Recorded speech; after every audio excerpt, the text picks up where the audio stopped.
Good morning. I have already taken a few classes on the chapter of gravitation.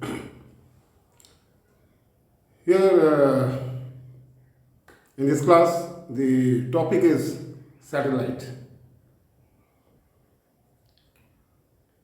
You know, one satellite is there, that is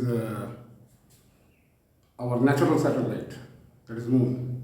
So, before starting the topic satellite, I want to discuss the basics of projectile motion. You have studied projectile motion in the course of engineering mechanics, the part is dynamics.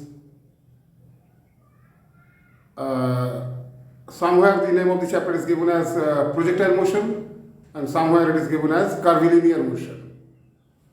Whenever motion does not take place along a straight line, means whenever the motion is not rectilinear, then the motion is called curvilinear motion. And projectile motion is no doubt a curvilinear motion. It is a kind of curvilinear motion. You know that whenever a stone is thrown in a vertically upward direction with some initial velocity, then it again comes back following the same straight line. It goes up in the upward direction following a straight line, and again it goes down following a straight line. But so here with the surface of the earth, the angle of projection is what? It is 90 degree.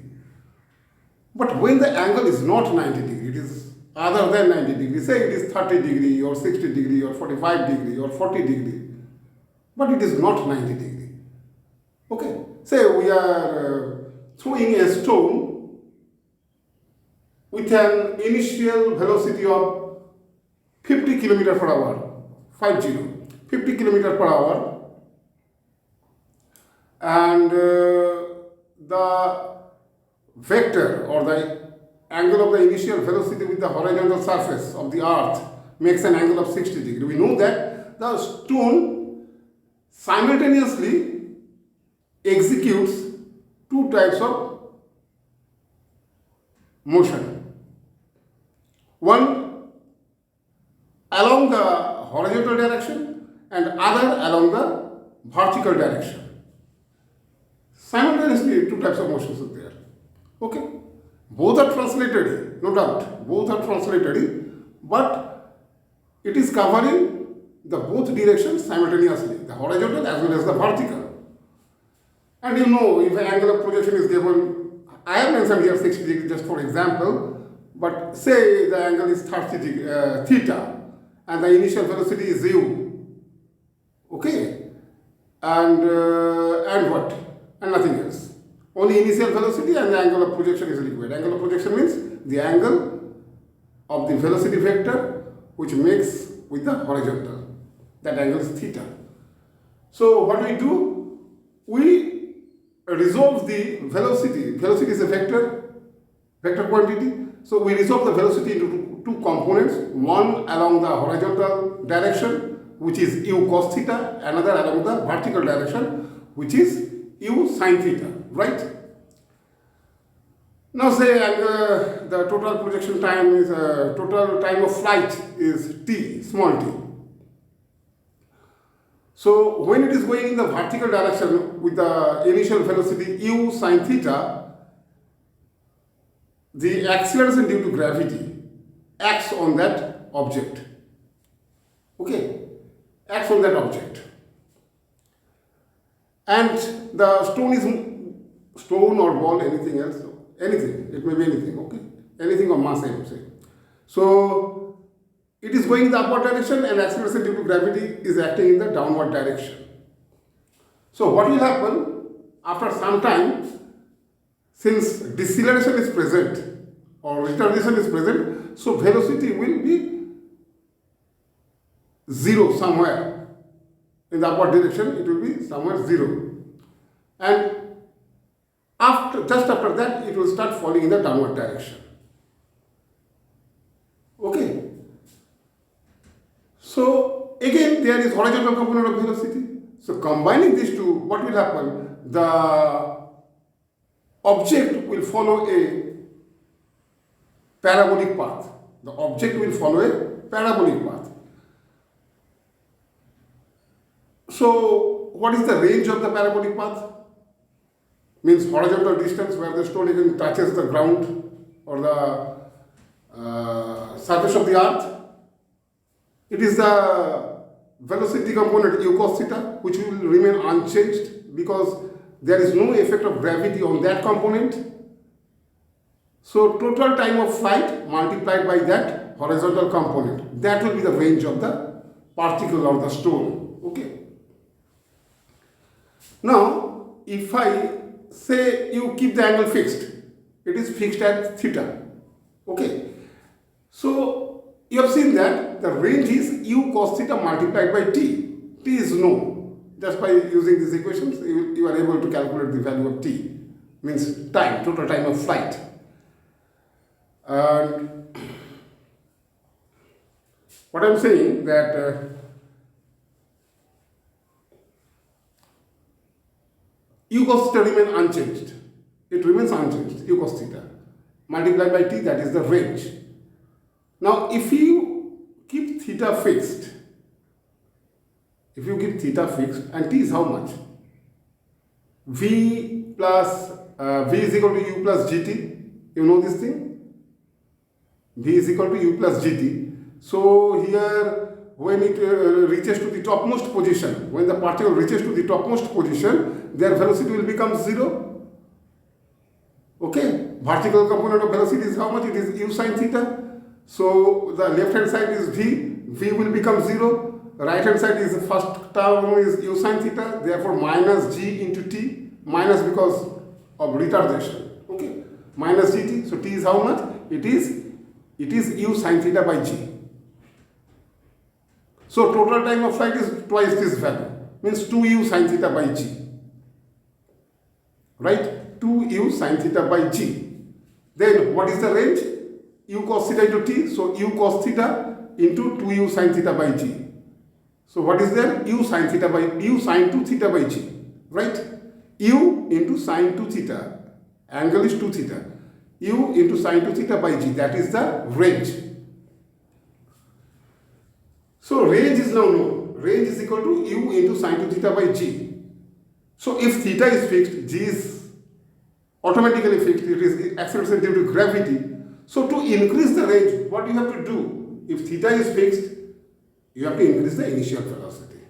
So if you increase the initial velocity, the range will increase. So if you keep on increase, if you continuously increase the initial velocity, then in that case what will happen?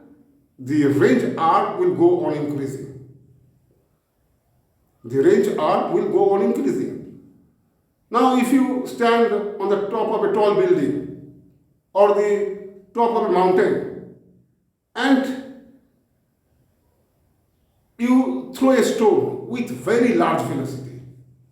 The velocity is so large that the stone completes a complete circle and the stone will hit you at your back of your head.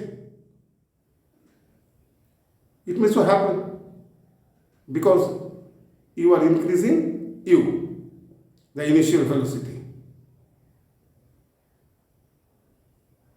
For a certain value of that initial velocity, it will so happen that the stone will complete a complete circle of the earth and ultimately it would hit at the back of your head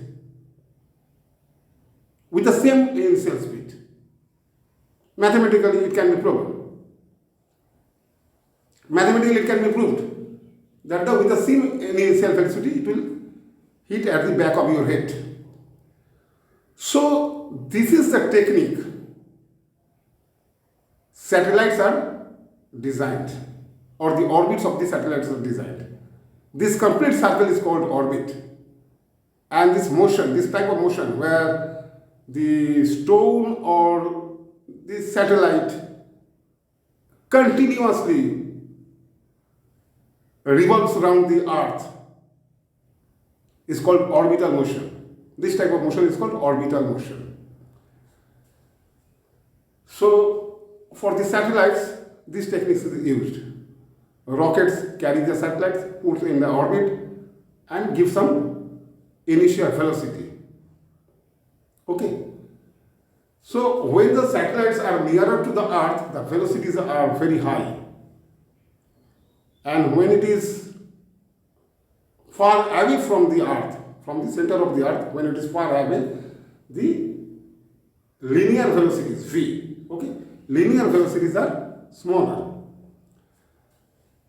Now we know that when a particle or the satellite, we are talking about satellite here, when the satellite orbits around the Earth, revolves around the Earth, centripetal force is required because it is executing circulatory motion. So centripetal force is required to maintain that motion. Where from this centripetal force comes? This comes from the force of attraction of Earth. According to Newton's law of gravitation, you know that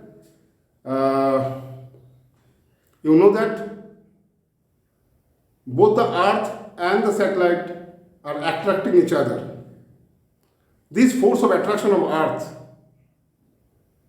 toward that satellite, this force of attraction gives the necessary centripetal force. Okay, gives the necessary centripetal force.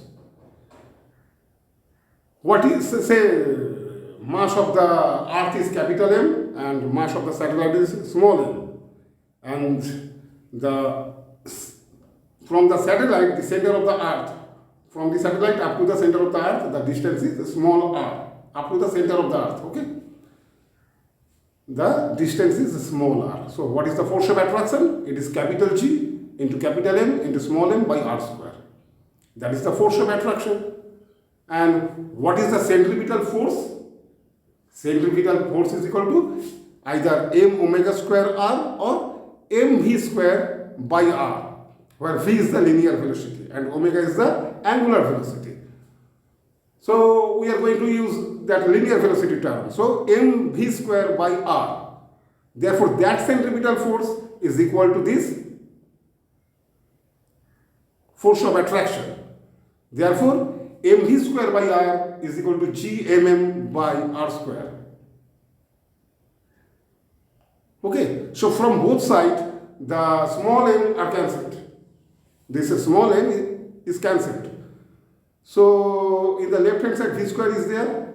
Take this r in the right hand side. So what you will get? V square is equal to gm by r. V square means the square of the velocity, linear velocity, square of the linear velocity is equal to capital G into capital M divided by small r. So v is equal to what? It is root over of gm by r. This is the linear velocity of the satellite. This is the linear velocity of the satellite. V is equal to root over of gm by r. Smaller. Where r is what? It is the distance of the satellite from the center of the Earth. Say radius of the Earth is capital R, and from the surface of the Earth up to the satellite the distance is small h. Therefore small r is equal to what? It is capital R plus h. Right? Therefore V is equal to what? V is equal to root over of gm by r plus h. Root over of gm by capital R plus small h, where h is the distance of the satellite from the surface of the Earth. So you can see that when h increases, the linear velocity decreases. And if h decreases, then linear velocity increases. Okay. So in this class, just up to this, I'll take one more class to complete this topic, satellite. Okay. Thank you.